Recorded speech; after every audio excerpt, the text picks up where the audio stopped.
Well, thank you. It's an honor to be a part of this wonderful program. Congratulations to our hosts and our organizers for a job very well done. Today I'm here to present you the results of a little study that we carried over on our Technopark companies and share you the lessons we've learned on the way. Well, since I am the first Turkish speaker of this event, it's my national duty to give you a little insight about the Turkish SDP history. I'm just going to keep it very quick.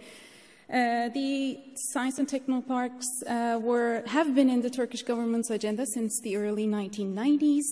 It started with a legislation that triggered an aggressive and ambitious targets and very generous incentives, but temporary financial incentives, inviting foreign investors and encouraging university-based entrepreneurship.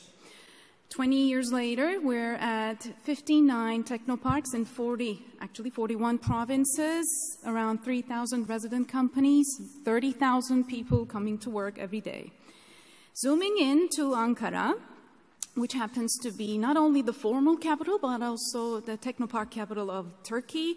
Right now we have 6 technoparks, 2 are in work in progress. We constitute more than 50% of the entire Turkish Technopark Performance Index and is also the hometown of Bilkent Cyberpark. Bilkent Cyberpark is a technopark that was established in year 2001. It is the first technopark that is ever established by a private university, which happens to be Turkey's first private university as well.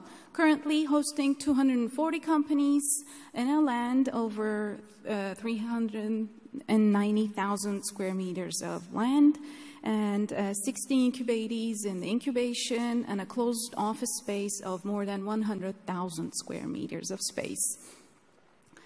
Before we go into the details of our study, let's take a step back and take a look at the bigger picture. You hear about the triple helix model in the SDP world. You hear about this model the minute you sign your employment contract, if not sooner. So I'm pretty sure this is very familiar to all of you. And also all these stakeholders, the government, the academy, the faculty, the industry, they all have their own expectations. And I'm pretty sure you've heard all of these before. Government has certain expectations, the faculty has some, the industry has some. But the fact that is left untold is that the Science and Technology Park itself also has its own expectation, and that is all that and to be the most complete self-sustainable ecosystem possible. And on that journey, you see a lot of comments, a lot of criticism, a lot of debate. One debate that is very common on our side of the river is this question: should large companies exist in a technopark? In order for this to be a debate, well, that means we have quite a few who says no. And here are their arguments. They say that large companies usually contaminate the ecosystem. They occupy too much space. They don't leave enough room for others. They cause rents to increase, and they impose a profit-based vision on your ecosystem because they're too capitalistic, this and that. Then this question suddenly changed form into this: well, okay, should SDP serve only small companies? Maybe. In order to answer that, we need to check back on our basic facts. We use this word ecosystem quite a lot. And in order to be an ecosystem, you need certain components. I've never seen an ecosystem with only one type of fish. So there you go. You need certain color and diversity in the ecosystem for it to be healthy. And one must be careful not to confuse the mission of an SDP with that of an incubator. We're not incubators. We're not charity organizations, so we should not lose our track on our way trying to please everybody and anybody. So we should keep our focus. Raise the rent or raise the bar is a question. When large companies choose for locations, they hardly accept mediocre buildings as their offices. They expect higher standards, and in order to be a host of a large company, you need to step up your game.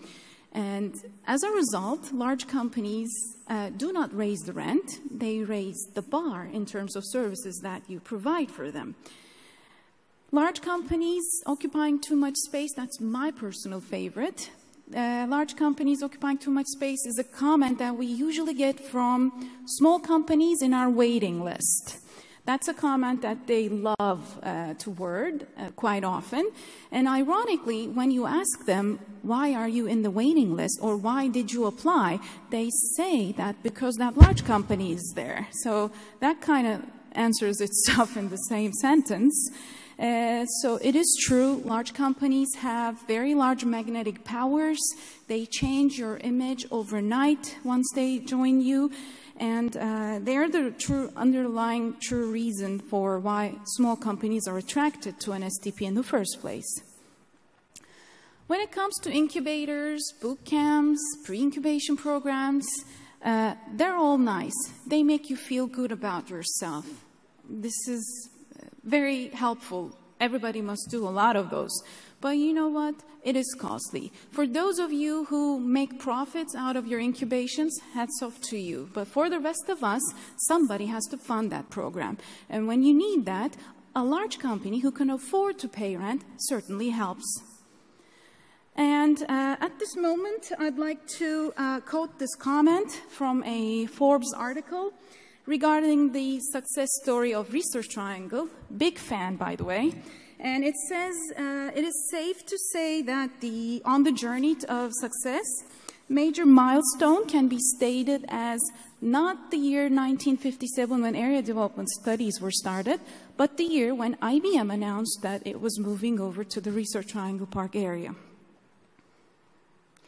All right, moving over to our results of our questionnaire.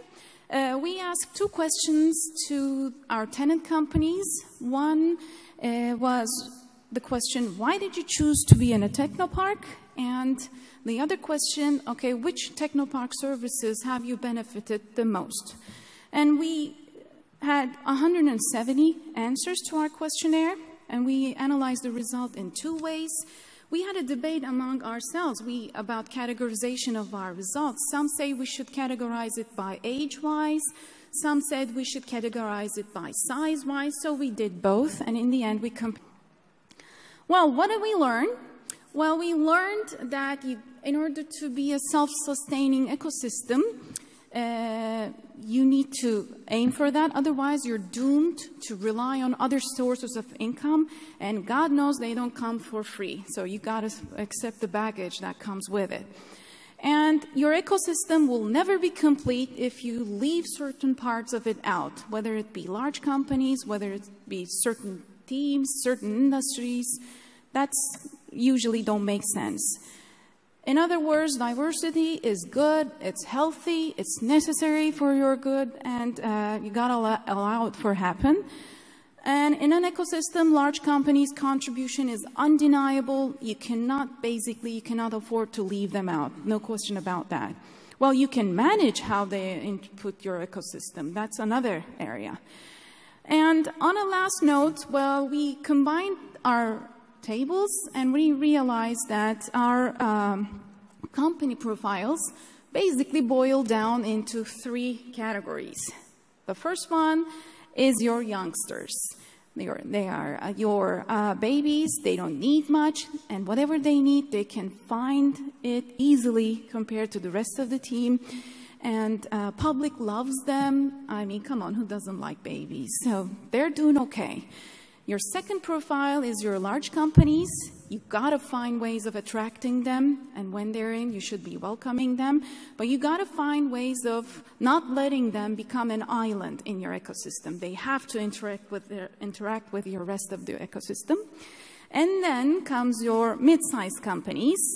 These companies have growing pains, and according to them, money is a problem, time's a problem, HR is a problem, you are a problem, life's not fair to them, you always favor others more, you never understand them, you expect too much out of them. See a pattern? Well, say hi to your teenage kid. So these are the companies that are very difficult to please, but ironically, they're the ones with the most potential. So as an STP management, while you are trying to please everybody, you need to take special focus on this category and make sure that you reserve some time for your teenage kid as well. And thank you.